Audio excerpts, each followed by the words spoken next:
들으시죠? 지난주에 이어서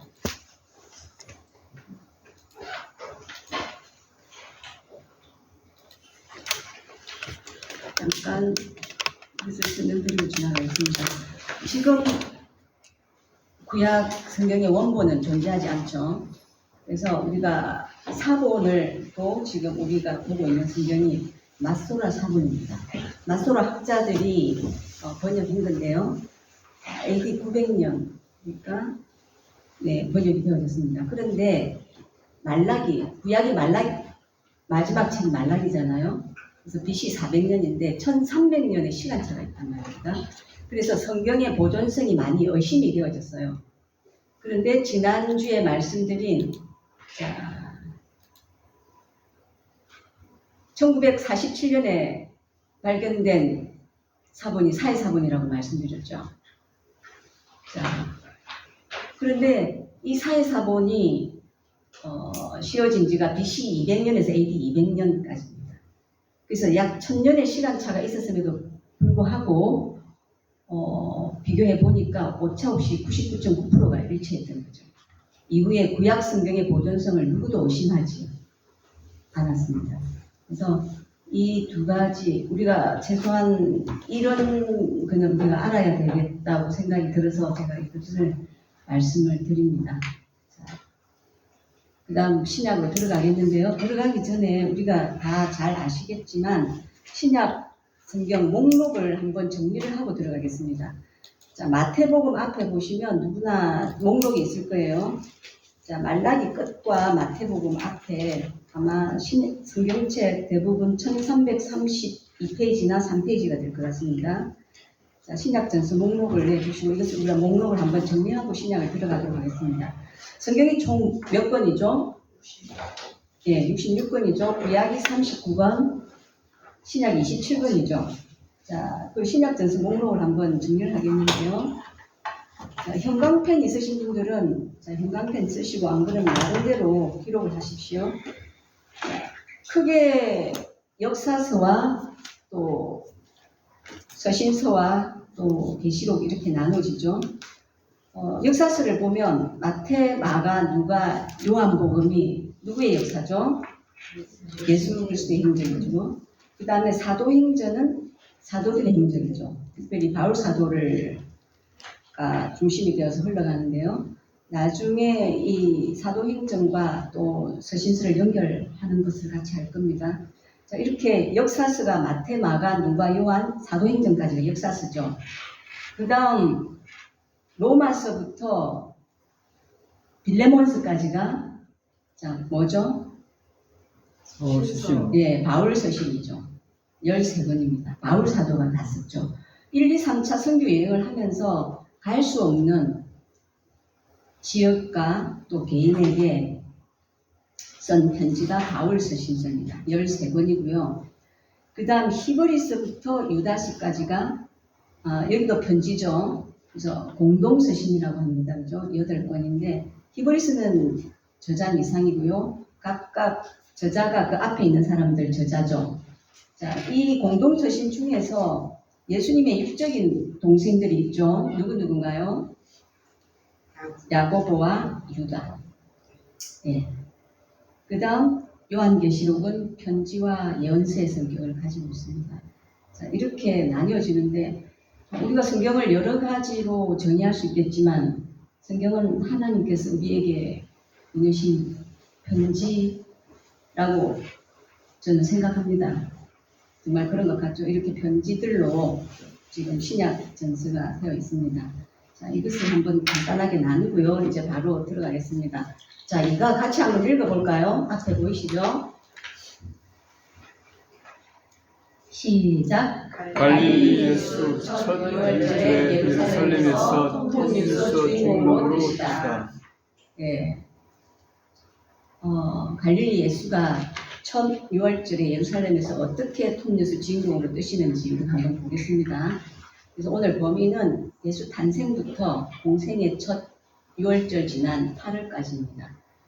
자, 스카치 테이프는 자, 앞과와 뒤과를 연결해주는 그런 이야기인데요. 시간이 없기 때문에 예수는 계속 반복이 되기 때문에 넘어가겠습니다.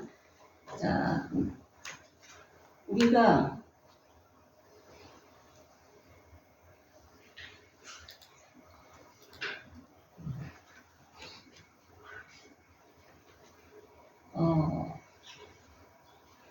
앞에 보이는 그림만 보셔도 그죠? 네 권의 복음서 중에 비슷한 느낌이 드는 게 어디 거죠? 마태, 마가, 누가복음 그죠?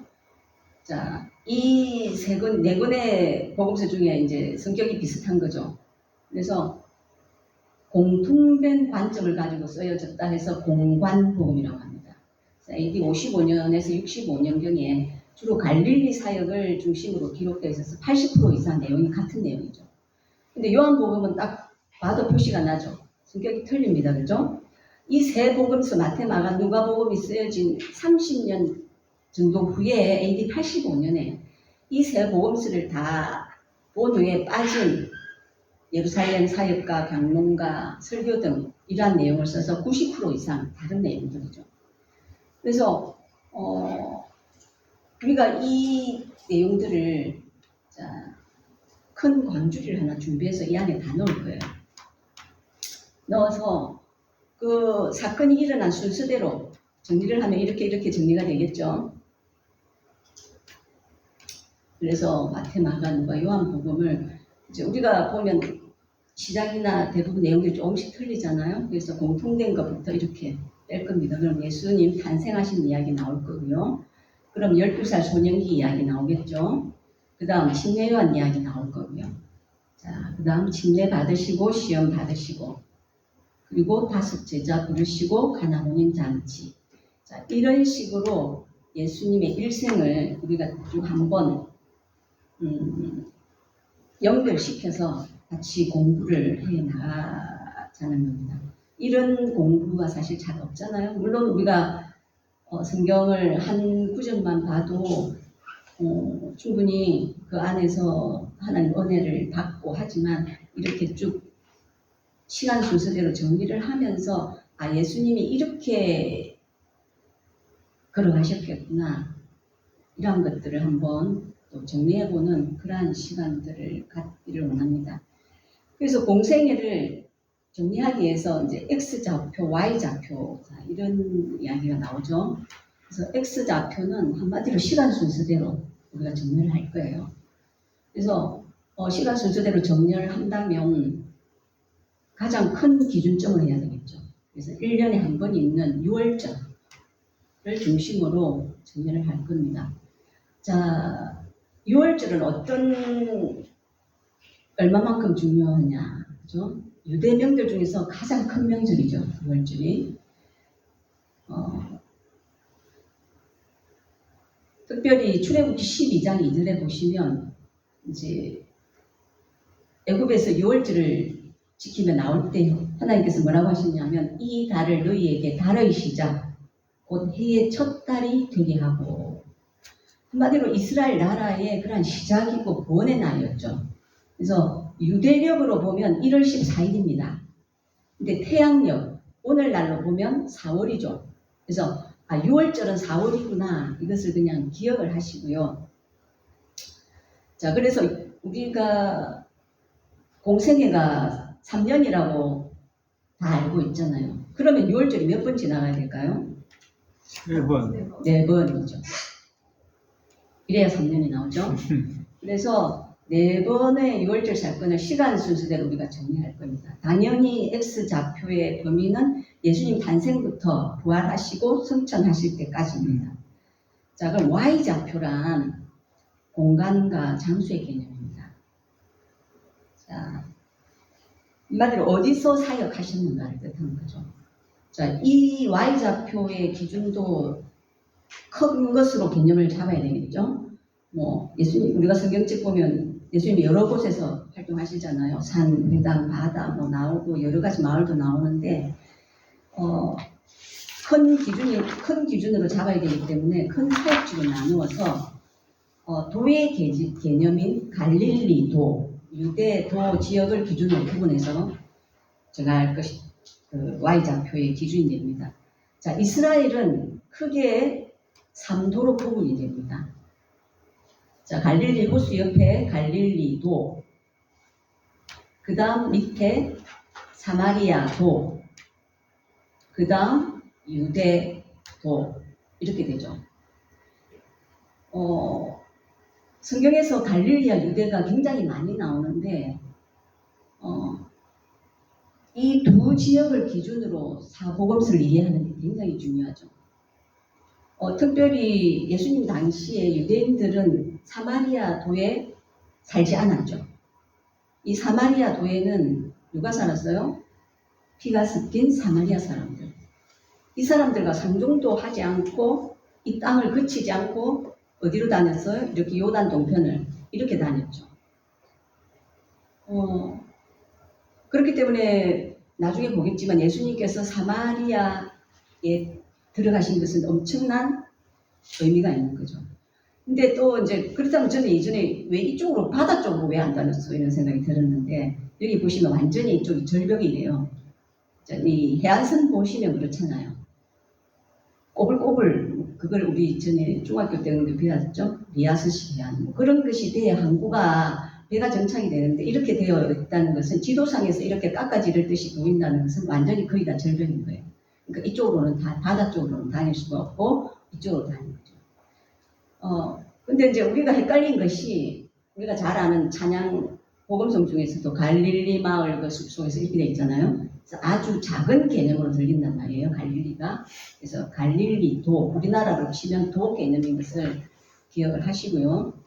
자, 그래서 갈릴리도 안에 갈릴리 호수 바로 위에 있는 도시가 가버나움, 가나, 나사렛 자, 이런 시군 지명들이 나오고 유대도 안에 예루살렘 시가 있는 겁니다. 그죠? 자, 그래서 성경에 보시면 갈릴리에서 유대로 올라가셨다 하면 이제 Y좌표 이동 순간이 되는 거죠. 또 내려갔다 이러면 또 유대도에서 갈릴리로 가시는 거죠. 근데 사실 지도상으로 보면 어때요? 갈릴리에서 유대로 남쪽으로 내려가는 거란 말이에요. 그런데 왜 올라간다고 성경에 표현이 되어 있냐면 성전과 수도가 예루살렘에 있기 때문에 올라간다고 표현이 됩니다. 자, 그거를 어떻게 보면 당연한 거죠. 기억을 하시고 그 다음에 이제 우리가 이 행적을 다 이제 우리가 공부를 할 거예요. 근데 여기 보시면 위에 보시면 이렇게 파란색으로 되어 있는 것이 갈릴리 지방인 거죠. 밑에 보이는 것이 유대도, 위에가 갈릴리도. 갈릴리는 갈릴리 호수를 북쪽에 위치해 있고 또 바다를 갈릴리 바다 호수를 상징하는 파란색으로 지금 한 거고요. 밑에는 남쪽에 예루살렘 성전을 상징해서 이렇게 황금색으로 표시가 되어 있습니다. 자, 이걸 기억하시고 자,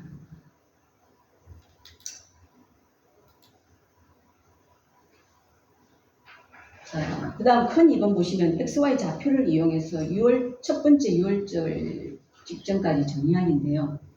자, 사생애와 공생애 분기점. 자, 우리는 너무나 잘 알고 있습니다. 자,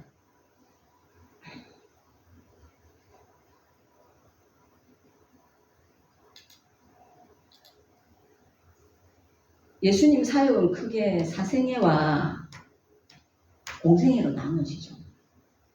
그렇죠? 그런데 그 시작 지점을 성경이 어떻게 기록하고 있는지 자, 보시면 마태복음 3장 13절에 이때에 예수께서 갈릴리로부터 요단강에 이르러 침례 요한에게 침례를 받으려 하시니 자, 이때가 언제인지 누가복음 3장 23절에 또 누가가 정확하게 기록하고 있습니다. 누가복음 3장 23절에 예수께서 가르치심을 시작하실 때에 30세쯤 되신다. 그래서 우리는 사생애와 공생애의 분기점을 30세쯤 되셨을 때라고 할 수 있죠. 자, 그러면 사생애는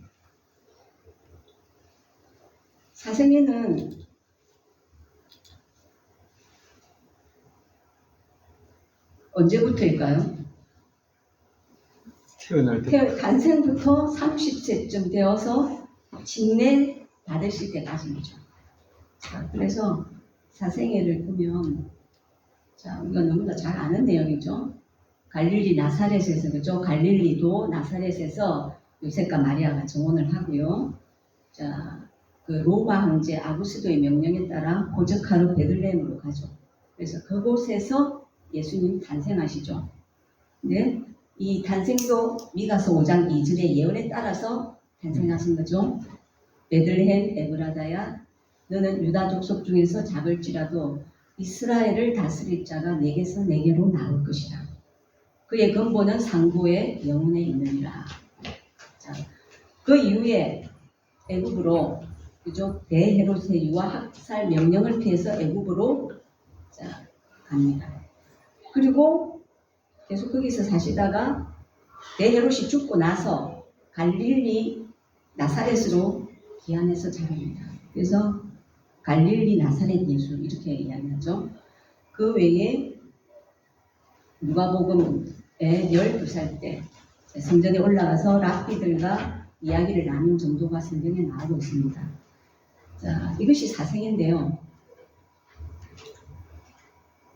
지난번에 봤겠지만 지도를 한 번 더 보겠습니다. 아주 간단하죠. 베들레헴에서 탄생하셨고 애굽으로 망명하셨고 다시 나사렛으로 귀환합니다. 그러면 우리가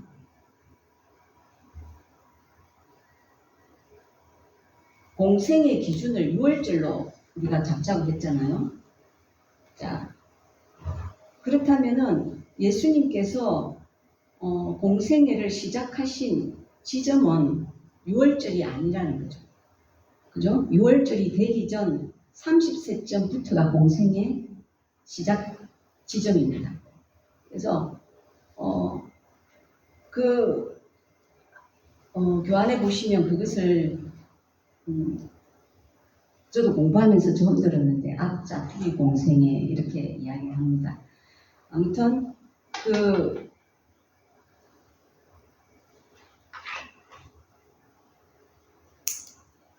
30세쯤부터 그죠?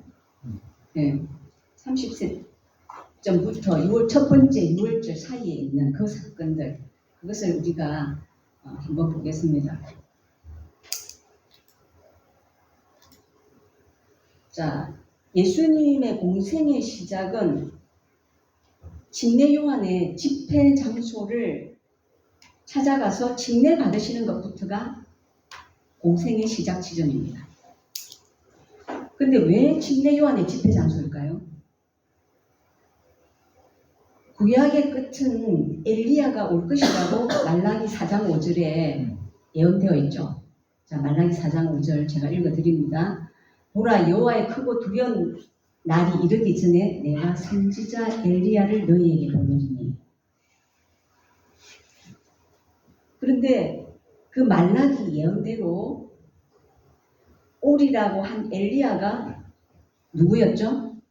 침례 요한입니다. 그것이 어디에 나오나 하면요. 마태복음 11장 11절하고 14절입니다. 11절 내가 진실로 너희에게 이르노니 여자가 낳은 자 중에 침례 요한보다 큰 이가 일어남이 없도다. 그러나 천국에서는 극히 작은 자라도 그보다 크니라. 14절 만일 너희가 즐겨 받을진대 오리라 한 엘리야가 곧 이 사람입니다. 자, 분명하게 말씀하시고 계시죠. 그래서 이 구약의 끝은 이미 예수님의 공생애를 시작하는 시점입니다. 그래서 구약의 정통성을 이어가시면서 예언을 성취해 나가시는 거죠. 자, 그 이유를 다 함께 읽어봅시다. 잘 설명되어 있거든요. 제가 읽겠습니다. 사실 제가 조금 다른 분들한테 시키고 이러면 더 재미가 있고 조금 더 좋을 텐데 시간이 안 돼가지고 제가 읽겠습니다. 바로 이 순간부터가 구약 스토리가 이어지는 부분입니다. 말라기 끝부분 기억하시죠? 엘리야를 보내시겠다고 하시더니 정말 침례 요한이 400년의 침묵을 깨고 나타났습니다. 당시 전국과 인근의 유대인들, 인근의 외국인들, 디아스포라 여행객들 할 것 없이 예루살렘에 왔다 하면 침례 요한의 말씀 운동에 매료되는 겁니다. 정부에서는 난리가 났죠. 도대체 누구냐? 사실 침례 요한은 구약의 선지자들을 다 한꺼번에 총정리한 사람이에요. 그는 몸에 약대 트롯을 걸친 야인으로 살아갔지만 구약 전체를 옷 입고 있었습니다. 예수님 공생의 사역의 시작은 바로 이곳을 향해 장거리 여행을 준비하는 것부터겠구나 생각해야 합니다. 침례 받으시고 40일 금식 기도하시면서 시험 받으시고 오고 가신 거리까지 합치면 적어도 50일은 예상하셨을 것 같습니다. 자, 이제 예수님께서 갈릴리에서 유대 예루살렘 지역 요단강 동편으로 향하십니다. 자, 이제 무슨 일이 일어나는지 볼까요? 자, 침례를 받으시는데요. 자, 마태복음 3장 13절에서 17절입니다. 이때 예수께서 갈릴리로부터 요단강에 이르러 요한에게 침례를 받으려 하시니 요한이 말려 이르되 내가 당신에게서 침례를 받아야 할 터인데 당신이 내게로 오시나이까? 예수께서 대답하여 이르시되 이제 허락하라. 우리가 이와 같이 하여 모든 의를 이루는 것이 합당하니라 하시니 이에 요한이 허락하는지라. 예수께서 침례를 받으시고 곧 물에서 올라오실 때 하늘이 열리고 하나님의 성령이 비둘기같이 내려 자기 위에 임하심을 보시더니 하늘로부터 소리가 있어 말씀하시되 이는 내 사랑하는 아들이요 내 기뻐하는 자라 하시니라. 아멘. 자, 갈릴리로부터 요단강에 이르러서 침례 요한으로부터 침례를 받으실 때 성령이 임하심을 보고 침례 요한은 예수님을 알아봤습니다. 처음부터 알아본 거 아니었어요. 우리가 조금 이따가도 보겠지만 요한복음 1장 33절 34절 보시면 하나님께서 침례 요한에게 침례를 줄 때 성령이 임하는 것을 보면 그가 물로 성령으로 침례를 줄 자라고 하는 것을 이게 알려주신 거예요. 이렇게 400년간의 침묵 후에 드디어 하늘이 열리면서 예수님을 하나님의 아들이라고 전하십니다. 자, 이후 유대 광야에서 40일 금식하시고 시험을 받으십니다. 자, 마태복음 4장 2절 40일을 밤낮으로 금식하신 후에 죽이시니라. 자,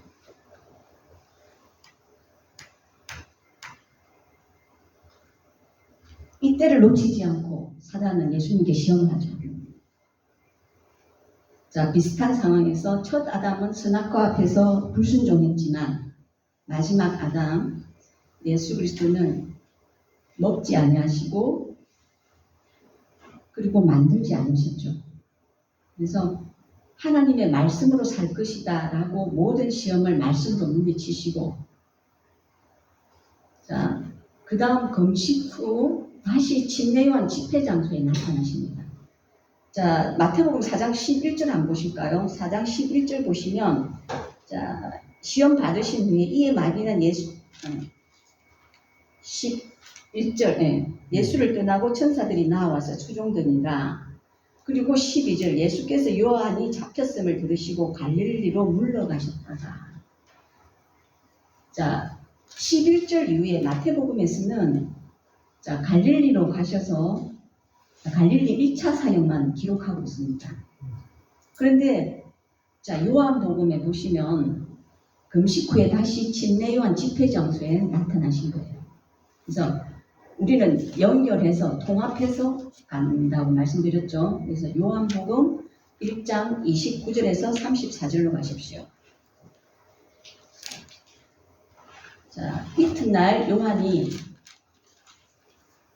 이 요한은 침례 요한입니다. 예수께서 자기에게 나아오심을 보고 이르되 보라 세상죄를 지고 가는 하나님의 어린 양이로다.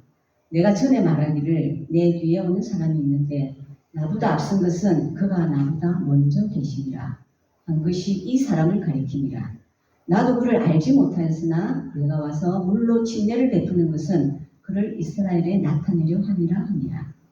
요한이 또 증언하여 이르되 내가 보매 성령이 비둘기같이 하늘로부터 내려와서 그의 위에 머물렀더라. 나도 그를 알지 못하였으나 나를 보내어 물로 침례를 베풀라 하신 그이가 나에게 말씀하시되 성령이 내려서 누구 위에든지 머무는 것을 보거든 그가 곧 성령으로 칭찬을 베푸는 이인 줄 알라 하셨기에 내가 보고 그가 하나님의 아들이심을 증언하였노라 합니다.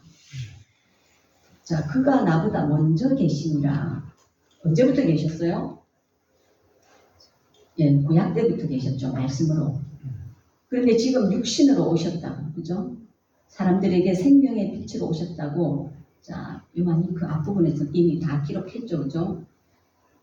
자, 이렇게 예수님은 이사야 예언대로 강야에 외치는 자의 소리로 말라기가 시작한 그 주의 사자가 성전에 호련히 오시기 전에, 그죠? 엘리야가 먼저 와서 준비하는 것이 신약의 시작입니다. 예수님이 오셨기 때문에 이제 침례요한의 준비는 끝났습니다. 그 하나님의 아들이 오신 거죠. 그래서 예수님께서 나아오시자 침례요한은 애통해하는 백성들 앞에서 세상 죄를 지고 간 하나님의 어린 양을 소개합니다. 자, 예수님의 프로필이고 정체성이죠. 세상 죄를 지고 갈 하나님의 어린 양. 그는 그리스도시요 하나님의 아들이시죠. 자, 여기에서 처음으로 5 제자를 만나는데요. 침례요한이 제자들에게 기다리던 그리스도를 소개합니다. 자, 요한복음 1장 35절로 가겠습니다. 그 이튿날 요한이 자기 제자 중 2사람과 함께 섰다가 자, 침례요한이 2 제자에게 예수님을 소개합니다. 36절 예수님께서 그니심을 보고 말하되 보라 하나님의 어린 양이로다. 37절 2 제자가 그의 말을 듣고 예수를 따르거늘 자, 2 제자가 침례요한의 말을 듣고 예수님을 따라갑니다. 그러자 예수께서 그들이 따라오시는 걸 보시고 물어보십니다. 예수께서 돌이켜 그 따르는 것을 보시고 물어 이르시되 무엇을 구하느냐? 이르되 랍비여 어디 계시오니까 하니. 자, 예수님께서 무엇을 찾고 있느냐 그랬더니 선생님 어디에 묵고 계십니까? 자, 3번역에 이렇게 되어 있습니다. 선생님 어디에 묵고 계십니까? 요즘 말로 하면 어느 여관에 묵고 계세요? 39절 예수께서 이르시되 와서 보라. 그러므로 그들이 가서 계신 데를 보고 그날 함께 거하니 때가 10시쯤 되었더라. 40절 요한의 말을 듣고 예수를 따르는 2 사람 중에 하나는 시몬 베드로의 형제 안드레라. 자, 안드레 위에 1번 쓰세요. 1번이라고 동그라미 1번 쓰시고요. 자, 2 제자였잖아요. 35절에 한 사람은 안드레고 한 사람은 누구예요? 요한 자신입니다. 요한복음에서 자신 이름은 생략해놨기 때문에 자 2번 해가지고 요한 이렇게 써놓으세요. 그 옆에다가 다른 한 사람은 요한 자신 이렇게 써놓으면 이해가 쉬울 것입니다. 자, 그래서 예수님께서 와서 봐라 하셨죠. 이 갈릴리 사나이들, 그죠? 물고기 잡다가 은혜 사모해서 요단 동편 침례요한의 집회 장소에 오던 그들은 이제 요한 자기 선생님이 소개한 예수님을 따라갑니다. 베드로도 거기 있었죠. 41절 보세요. 그가 누구죠? 안드레. 네. 자기의 형제 시몬, 그러니까 안드레와 베드로 시몬은 형제시간이죠. 시몬을 찾아 말하되 우리가 메시아를 만났다 하고 메시아는 번역하면 그리스도라. 자, 시몬이의 3번요. 데리고 예수께로 오니 예수께서 보시고 이르시되 내가 요한의 아들 시몬이니 장차 게바라 하리라 하시니라. 게바는 번역하면 베드로라. 자, 43절 이튿날 빌립을 만나서 나를 따르라. 자, 빌립의 4번요. 45절 이후에 빌립이 나다나엘을 예수께로 데려오고 자, 나다나엘 위에 5번입니다. 자, 몇 명 만나셨어요? 5명. 예. 제일 처음 안드레, 요한, 베드로, 빌립, 나다나엘. 자, 예수님은 처음부터 12 제자들과 함께 다닌 것이 아니었습니다. 그리고 어디서요? 유대 지역, 요단 동편 침례 요한의 집회 장소에서 이 5명의 제자들을 부르셨습니다. 갈릴리가 아니죠. 자, 요한복음 1장 43절 보시면, 자, 갈릴리로 떠나려고 하십니다.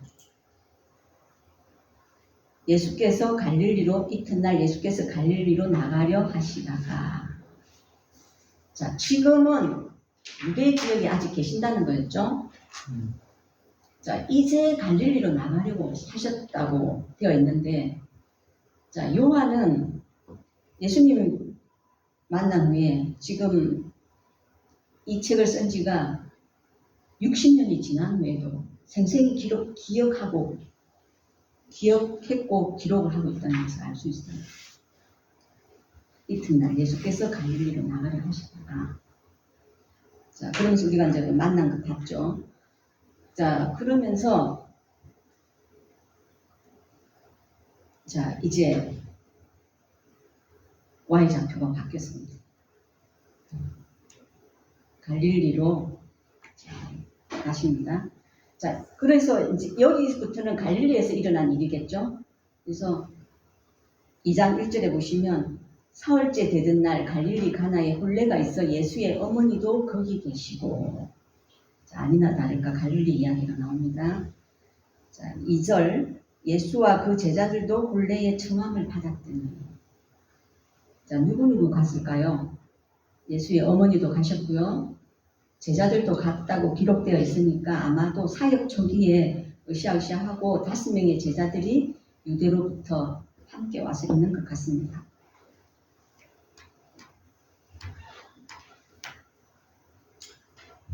아직 12제자가 정해진 건 아닙니다. 우리가 알듯이 공생애에서 최초로 베푸신 이적이 가나 혼인잔치에서 물로 포도주를 만드신 사건이었죠. 자, 요한복음 2장 11절 보십시오. 예수께서 이 첫 표적을 갈릴리 가나에서 행하여 그의 영광을 나타내시며 제자들이 그를 믿으니라. 자, 이 표적을 통해서 제자들을 믿게 하려고 처음 베푸셨죠. 표적, 다른 말로 이적, 이것은 예수가 누구인지를 보여주는 사인이죠. 앞으로 계속 나타나는 많은 표적은 다 예수가 누구인지 말하고 있는 것입니다. 요한복음 14장 11절에 예수님께서 이렇게 말씀하셨어요. 내가 아버지 안에 거하고 아버지께서 내 안에 계심을 믿으라. 그렇지 못하겠거든 행하는 그 일로 말미암아 나를 믿으라. 그 표적과 이적을 통해서 예수 그리스도를 발견하라는 말씀이죠. 자, 이후에 예수님은 잠시 가버나움을 방문하셨습니다. 자, 아까 전에 그 가버나움 위치 보셨죠? 가버나움은 갈릴리에서 가장 큰 도시예요.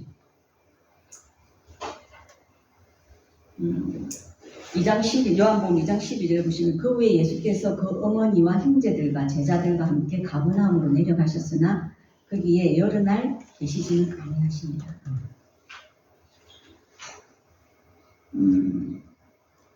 아마 앞으로 갈릴리 사역하실 때 본부로 삼으실 장소를 찾아보러 가신 듯 합니다.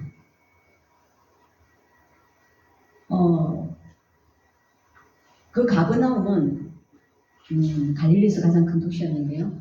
예수님의 짧은 공생에, 그죠? 3년 반 정도 기간 동안 효과적으로 당신이 하나님의 아들이시고 그리스도이심을 이제 사람들에게 나타내시고 또 받아내셔야 되는데, 예수님이 그이신 것, 그죠?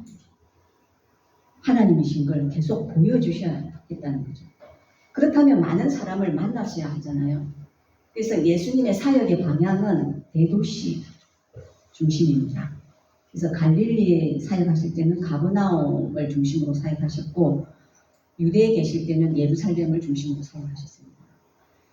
자, 그리고 그 후에 여러 날 계시지 않고, 근데 그때가, 자, 13절 보시면 유대인의 유월절이 가까운지라 예수께서 예루살렘으로 올라가셨더니 다시 예루살렘으로 올라가십니다.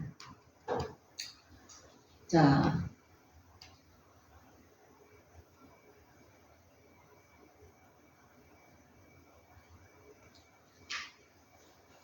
자, 예루살렘으로 올라가시는데요. 지금 예루살렘으로 올라가시는 것은 우리가 더 자세히 봐야 됩니다.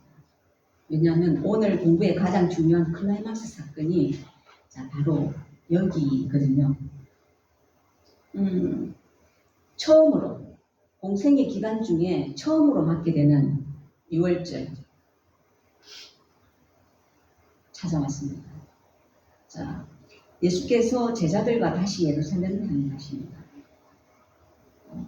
제가 지금 3번 밑에 다 함께 읽어봅시다까지 왔습니다. 요한, 안드레, 베드로, 빌립, 나다나엘 이렇게 5명이 함께 갔을 겁니다.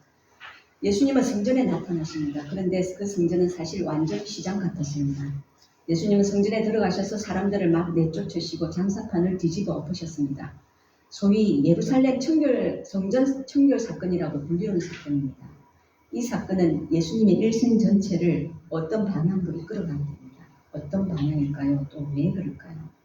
자, 2장 13절로 15절까지. 유대인의 유월절이 가까운지라 예수께서 예루살렘으로 올라가셨더니 성전 안에서 소와 양과 비둘기 파는 사람들과 돈 바꾸는 사람들이 앉아있는 것을 보시고 노끈으로 채찍을 만드사 양이나 소를 다 성전에서 내쫓으시고 돈 바꾸는 사람들의 돈을 쏟으시며 상을 엎으시고. 상상이 되시나요? 자, 노끈으로 채찍을 만들어서 양과 소와 함께 그들을 모두 성전에서 내쫓으시는 일을 하십니다.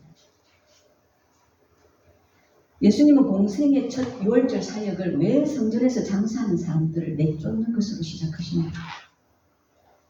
자, 이 질문을 풀어내기 위해서는 그때 당시까지 흘러온 성전의 예배 문화를 알아야 됩니다. 자, 이 예수님께서 뒤엎은 장사판들의 실세가 누구였는지, 자, 우리가 신구약 중간 시대 때 나오는 인물들을 공부했는데 누구였을 것 같아요? 제일 권력이 있어야 되겠죠. 대제사장 그분. 자, 이들은 로마 제국을 등에 업고 유대의 중심인 성전을 장악하는 사람들이었죠. 제사장권을 돈으로 사서 성전과 관련해서 유대인들을 이용해서 경제권을 쥐고 있죠. 그리고 투자한 돈을 떼내기 위해서 재물 장사를 해왔다는 거예요. 예배를 장사화한 거죠. 자, 예루살렘 성전은 하나님의 통치 좌소인데 대제사장이 그것을 이용해서 돈을 벌고 있는 현장이 되어버렸던 거죠. 이 사실을 전제로 하고 봐야 이 사건이 풀어진다는 거죠. 자, 이렇게 흘러왔는데 예수님 당시의 성전 문화도 마찬가지였다는 거예요. 그때 대제사장이었던 안나스, 그죠? 일가 역시 이 비즈니스를 했는데요. 자, 감람산에 예루살렘 성전 그 오른쪽에 있던 감람산 기억나시죠? 거기에다가 제수용품 전매청 차려놓고 유대인들이 재물 가져오면 흠 있고 점 있다고, 점이 잘 보이겠어요? 흠 있고 점 있다고 불합격하는 거예요. 그런데 자신들이 가져온 메이드인 안나스 그 재물로만 합격 처리한 거예요. 그러면서 풍미를 남기고 있었던 것이 예수님 당시 성전 문화였습니다. 또한 성전세를 냈잖아요. 그때는 이제 로마가 통치하고 있었으니까 화폐가 이제 로마 황제의 흉상이 그려져 있는 그러한 동전이 있었고 또 그려지지 않은 동전이 있었던 거예요.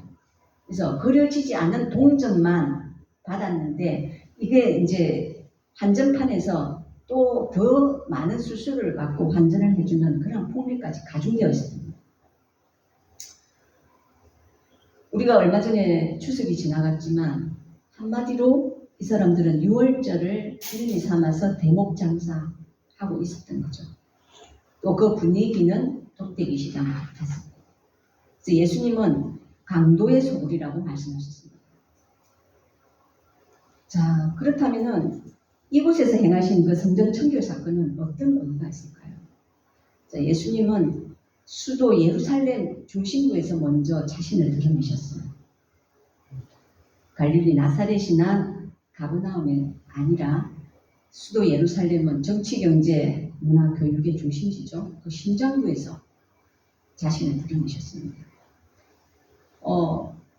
왜냐? 예수님은 의도적으로 시간을 6월절이라는 시간을 맞추고 장소 예루살렘 성전을 정해서 그죠?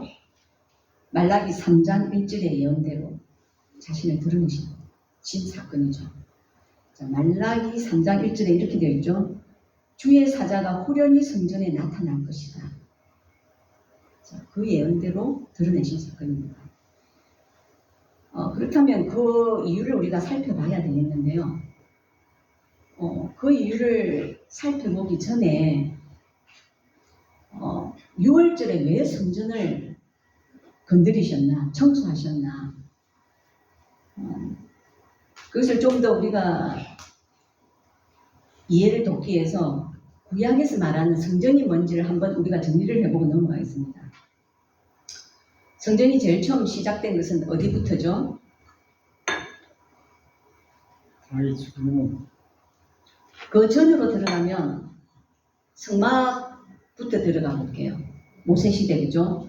출애굽한 백성들, 광야에서 방향을 알 수 없는 백성에게 하나님께서 내가 너희들과 함께 간다 하면서 가시적으로 보여주신 것이 성막이죠. 모세시대 때 시내산 언약 체결 후에 하나님의 지시에 의해서 만들어진 이 성막의 역사는 다윗 때까지 약 500년간 지속되다가 솔로몬 왕 때 성전이 건축이 되죠. 그래서 솔로몬 성전이 첫 번째 유형 성전이죠.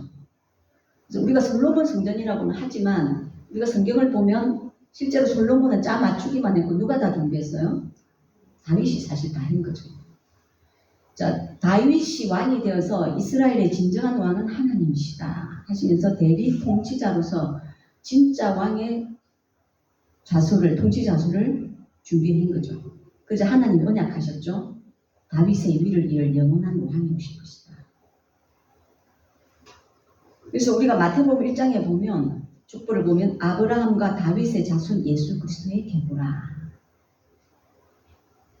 자, 그래서 그 성전에서 진짜 이스라엘을 통치하실 예수님이 오실 것이라는 것을 예언되어 있는 것이 다윗시대였죠. 자, 그 다음 또 성전이 많이 나오는 책이 어디예요? 에스겔서. 자, 이때 하나님께서 환상으로 보여주시죠. 이 에스겔서에서는 자, 하나님의 통치를 거부한 이스라엘은 망하고 성전이 무너졌을 때 무너진 성전을 회복하는 인자가 성전에 임할 것이라고 예언하죠.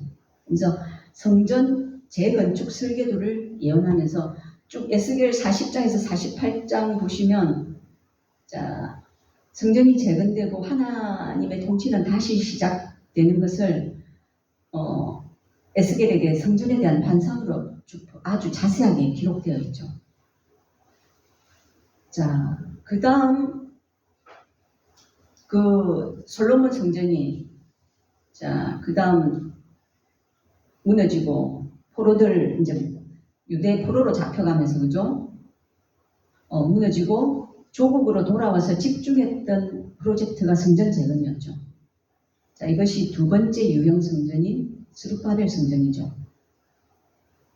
1차 귀환한 스룹바벨의 주도하에 이루어졌다 해서 스룹바벨 성전으로 불립니다. 하나님께서 다시 다스리신다는 의미죠. 결국 구약에서 말하는 성전의 개념은 무엇이어서요? 하나님의 통치 좌소라는 겁니다. 자, 그 통치 좌소에 예수님이 육신의 몸으로 오셨음을 드러내는 거예요. 그런데 지금 누가 그 자리를 차지하고 있죠? 이미 이 나라는 대제사장권을 손에 쥐고 이 나라를 로마가 통치하고 있고, 그죠? 또 유대왕 헤롯은 어떻게 하고 있어요? 유대인들에게 환심을 사기 위해서 46년간 성전을 보수하고 있고, 그 다음 유대 그룹의 대표격인 대제사장은 주인처럼 앉아서 백성들을 착취하고 있는 것이 성전이 되었던 거예요. 자, 이렇게 세 번째 유형 성전이 예수님 당시 성전이 헤롯 성전입니다.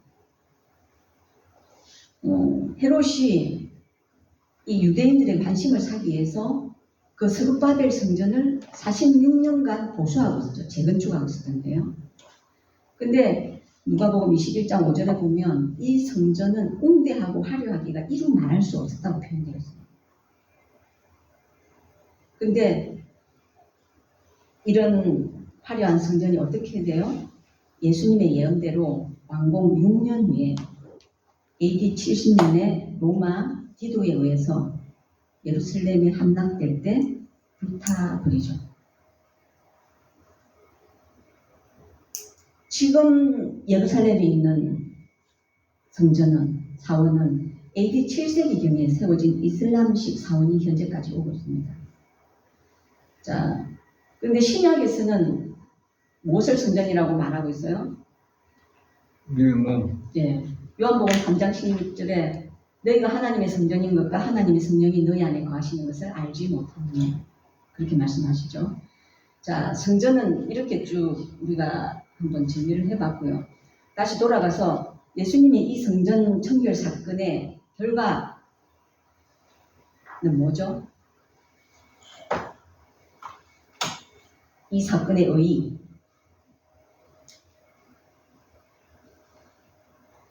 내가 왕이다, 내가 하나님이라는 거예요. 구약에 처음부터 계셨고 성전의 주인으로 통치하셨고 내가 인자로 직접 백성들 안으로 오신 예수님께서 내가 왕이고 내가 하나님이고 하나님의 나라가 임했다고 선포하신 것이 성전 청결 사건입니다. 그래서 이 사건의 의의를 교재 기억하에 내가 왕이다, 내가 하나님이다, 이렇게 기록하시면 되겠습니다. 그런데 청년 예수가 엎어버린 그 장사판의 실세들은 만만한 그룹이 아니에요. 지금도 우리가 정치를 보지만 보통 사람들 아니잖아요. 자, 이 사건의 결과, 자, 예수님이 예루살렘에서 오늘 제목대로 톱뉴스 주인공을 뜨셨는데 유명해지셨는데요. 자, 갈릴리 가나의 첫 번째 표적과는 무게가 다른 사건이죠. 이 사건은 유대 사회뿐 아니라 세계적인 이슈, 세계화가 될 것을 알고 계셨습니다. 6월절에는 전 세계에 흩어져 있던 디아스포라들이 다 모이잖아요. 그때를 예수님께서 기다리셔서 지금 그 성전 청결 사건을 행하셨기 때문에 그것은 BC와 AD를 가르는 메시아의 출현이었고요. 왕권을 천명하시고 하나님의 통치가 다시 시작된 것을 세계사에 드러낸 것입니다. 아무튼 이 사건으로 인해서 예루살렘을 수령이에 만드는 여론이 발생하기 시작합니다. 민중들은 어떻게 반응했겠어요? 하늘겠죠. 저 청년 도대체 누구야? 어디 출신이래? 갈릴리 나사렛 예수래. 예수? 도대체 누군데 대제사장 안나스에게까지 도전한대? 폭리를 취하는 자들을 쫓아내니 속은 시원한데 진짜 누구길래 헤롯에게를 도전하지?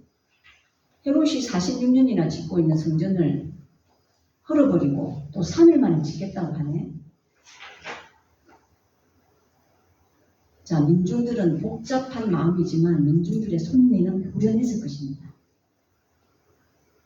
그런데 성전의 경제권을 쥔 실세들, 대제사장, 헤롯 가문, 그리고 그 신학자들, 사두개파나 서기관들은 어떻게 했어요? 민중들하고는 다른 반응이죠. 아니, 우리를 공격해 도대체 누구야? 속된 말로 누가 내 밥그릇 엎었지? 안 그래도 진례 요한 때문에 민심이 흉흉하게 해서 골치 아파 죽겠는데 이번에는 또 누구야? 누군데 우리한테 반기를 드는 거야? 당장 조사해. 이랬겠죠. 그 다음 중요한 그룹 한 그룹, 바리새파들이죠. 그런데 이들은 아직 입장 정리가 정확하지 않습니다. 좀 더 시간을 두고 봐야겠어.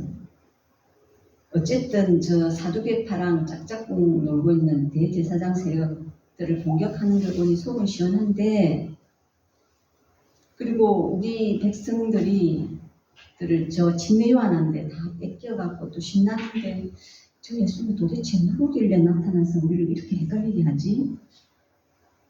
하고 있는 그룹들이 바리새인들입니다. 아무튼 민중들, 헤롯, 대제사장, 바리새인들 각자의 입장들은 다르지만 공통된 질문이 있습니다. 공통된 질문은 무엇일까요? 예수 그는 누구인가? 앞으로 우리가 사복음서를 읽을 주제입니다. 자, 6월절 첫 번째 대답은 내가 성전의 주인이다, 내가 하나님이다 했어요. 앞으로 예수님의 3년 공생의 기간 동안에 백성들에게 하나하나 대답해 주실 주제입니다. 우리도 똑같이 떠올라야 할 질문이죠. 우리가 살아가는 날 동안 반드시 한 번은 질문하고 대답해야 합니다. 이 질문에. 자, 이렇게 예수님께서 성전 청결 사건을 행하시고, 자, 그 다음 이제 우리가 그 다음 행적을 보기 위해서는요, 그 다음에 바로 두 번째 6월절로 넘어가지 않고 갈릴리로 올라가시거든요. 내려가시거든요. 그것이 바로 요한복음 4장 3절입니다. 자, 요한복음 4장 3절 찾으셨죠? 유대를 떠나서 다시 갈릴리로 가실세. 자, Y좌표 읽어봅니다. 4절 사마리아를 통과하여야 되는지라. 자, 4장 35절로 가십시오. 너희는 넉 달이 지나야 추수할 때가 이르렀다 하지 아니하느냐. 그러나 나는 너희에게 이르노니 너희 눈을 들어 밭을 보라. 희어져 추수하게 되었더라. 자, 넉 달이 지나야 추수할 때가 언제죠? 추수는 언제 한다고요? 4월달. 우리는 가을에 하지만 물론 보리는 우리 봄에 추수하죠. 그 이스라엘 절기는 우리하고 틀리기 때문에 추수한다 이러면, 자, 우리하고 반대로 생각하셔야 돼요. 그게 기후가 틀리기 때문에. 그래서 넉 달이 추수할 때, 자, 6월절이 몇 월이라고요? 네, 그때가 추수할 때거든요. 그럼 넉 달이 지나야 추수할 때가 됐으면 지금 몇 월이란 말이에요? 12월이란 말이죠. 그래서 예수님께서 12월 달에 다시 갈릴리로 가시는 겁니다. 자, 공생의 시작 후에 16월절에 예루살렘에 오셔서 지금 12월 달에 떠나시려고 하시니까 여기 안에 예루살렘에서 머문 기간이 8개월이라는 거죠. 자, 8개월 동안 일어난 일은 무엇인지, 자, 우리가 보겠습니다. 자,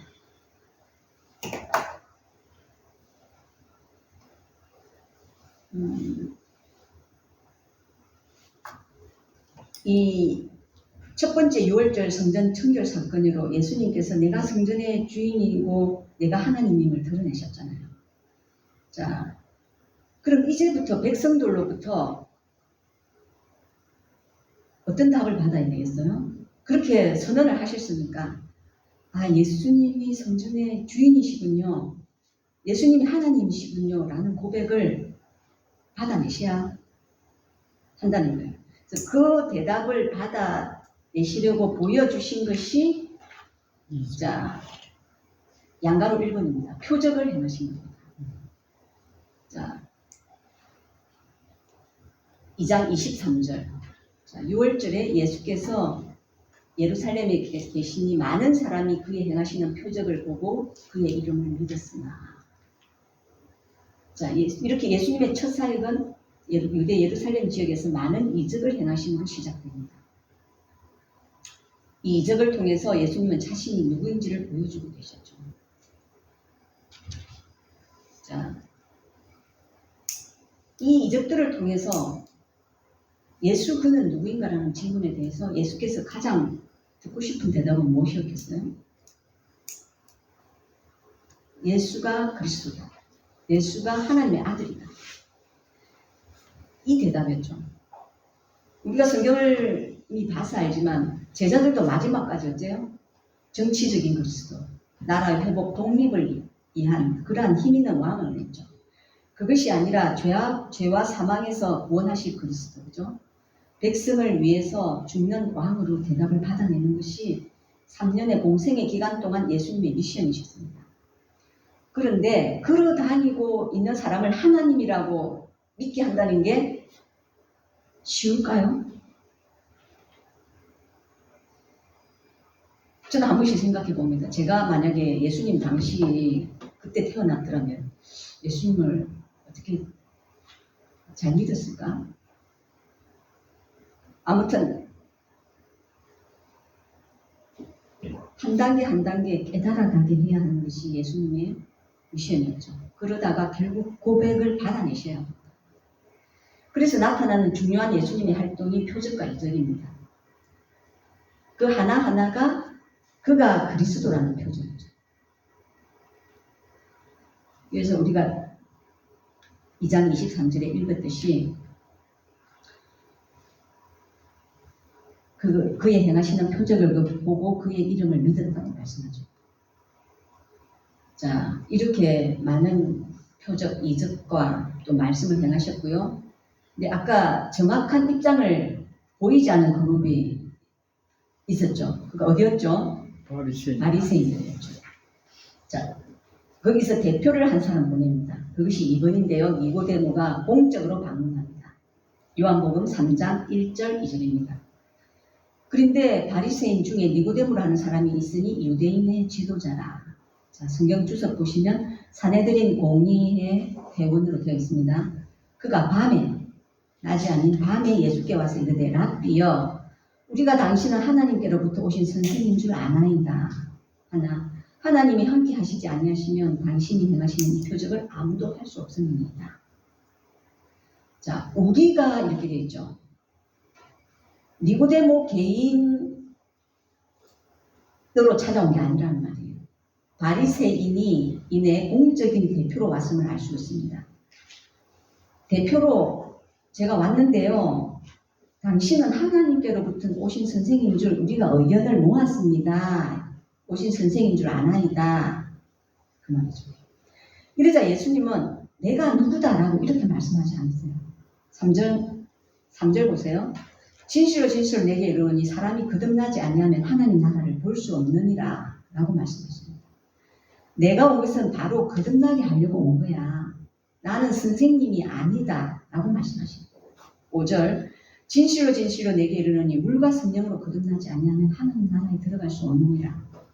너희 바리새인들이 아무리 율법을 엄격하게 지켜도 물과 성령으로 거듭나야 한다. 그죠? 그럼 어떻게 거듭나는가? 14절 모세가 광야에서 들린 것 같이 인자도 들려야 하겠니. 십자가에서 이 인자도 뱀처럼 들릴 때 이것을 믿는 자들이 거듭나고 15절 그를 믿는 자마다 영생을 얻을 것이다. 아멘이죠. 8개월 동안 사역하시면서 내가 누구지? 내가 인자다. 내가 그 왕이다.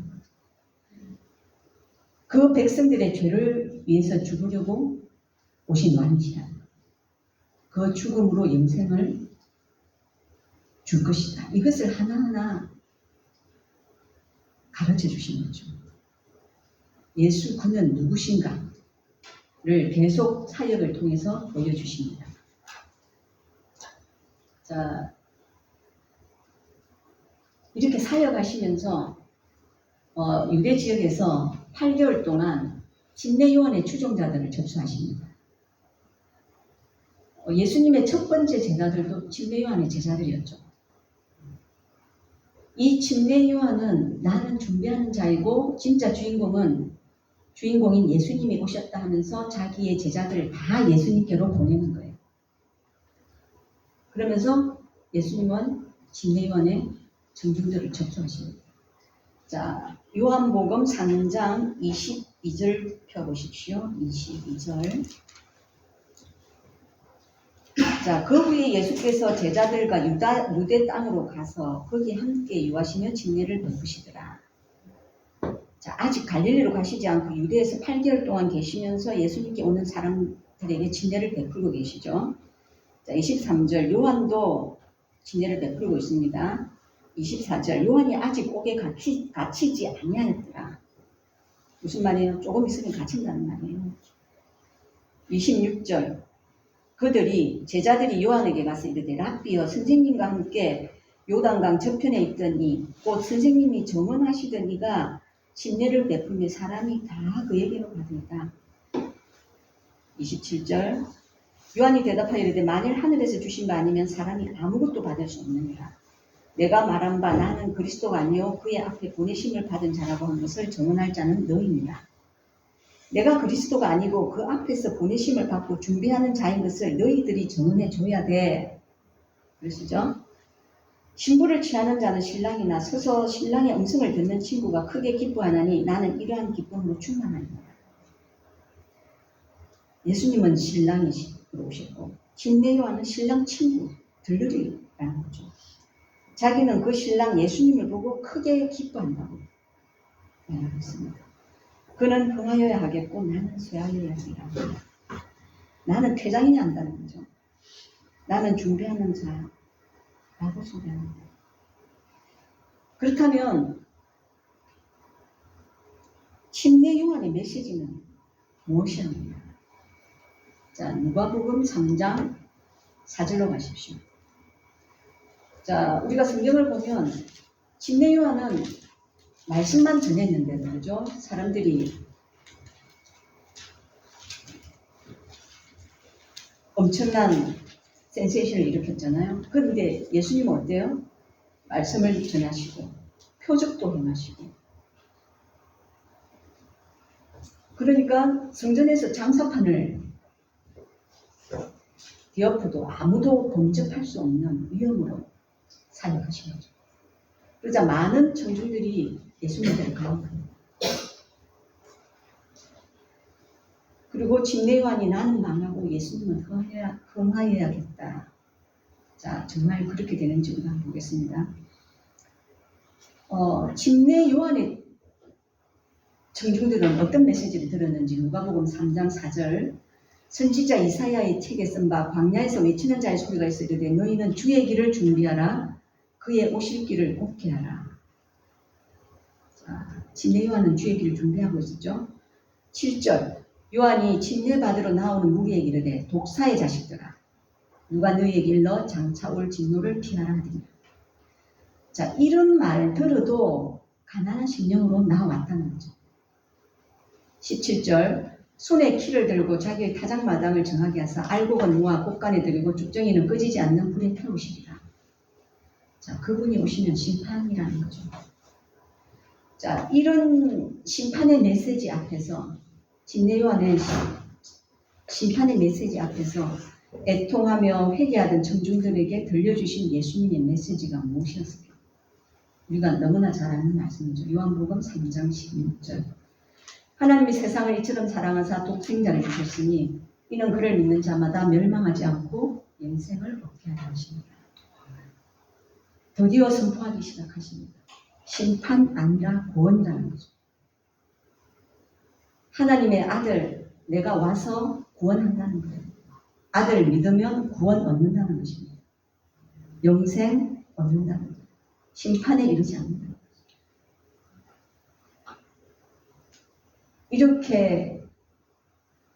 이런 상황에서 침례 요한의 청중들이 예수님에게로 가는 것은 너무나 당연하죠. 그래서 8개월 사역 동안 침례 요한의 청중들 다 인수하시고 자, 양가로 4번으로 가십시오. 드디어 첫 예루살렘 사역을 마치고 갈릴리로 이동하십니다.